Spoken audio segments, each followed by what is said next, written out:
As if Skyrim isn't enough, Andrew, you're also working on bringing Fallout 4 to VR. Yes. This is the largest open-world VR experience to date, so that's got to be a pretty daunting task. But like with Skyrim, it's the entire game, right? Yes, it's the entire game, from beginning to end. What else has been reimagined for VR in this game? So VATS is a big thing. We've sort of redesigned how VATS is going to work in VR.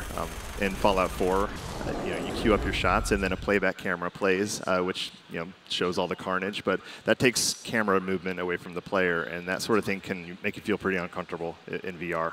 So what we do instead is we slow down time, and then the player can teleport around or look around in real time. I don't know, I keep saying it's like your Quicksilver from X-Men. One of the first things I did is there's a bunch of ghouls running at you, and right as a ghoul lunged at me, I turned on VATS, I shot him in the arm, I warped behind him, shot him in the leg, and then I turned off VATS and I watched him fall to the ground, and I was like, I want to play the entire game like this.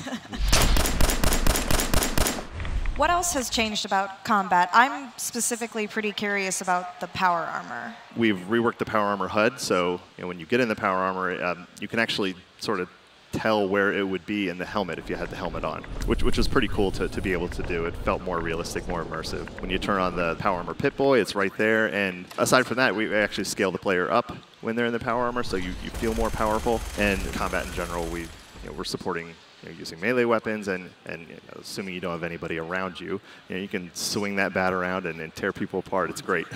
What about settlements? We saw some of that in the video, and I think we touched on that a little bit. Let's talk about how it feels to be building your settlements in the game and how that is going to work now. So workshop mode, again, we're attaching the menus to the controllers, and so you can rotate through the items that you're going to build in your settlement, and then you can use the other one to rotate and point where something's going to go. And you can also scrap items using the right controller. So you can go into Sanctuary and sort of spin around, and you have sort of a scrapping laser, and you can scrap everything. Let's go. Dog meat. What's it like seeing dog meat in VR? Well, VR is very immersive, and it changes the game emotionally when you play it. And so I will protect that dog with my life. He is a very good boy.